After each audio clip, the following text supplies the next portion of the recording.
No, ker ste že omenjali teh 7 let, jaz sem ta, ki sem včeraj Aleksandru rekla, da pred 7 leti mi je šel blazno na živce.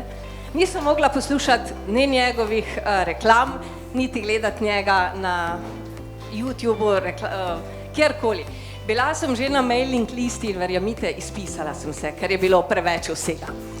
Ampak zdaj je minilo 7 let in očitno sem v teh 7 letih toliko dozorela, da Aleksandra zdaj razumem.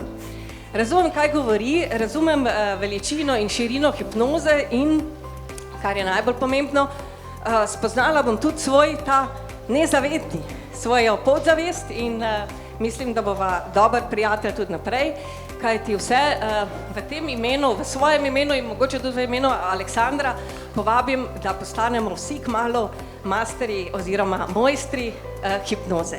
Hvala lepa, Aleksander, za čudovito izobraževanje, ki je sistematizirano in da res največ od vseh izobraževanj, kar sem jih doživela v teh 7 letih. Hvala, Aleksander, hvala ekipi.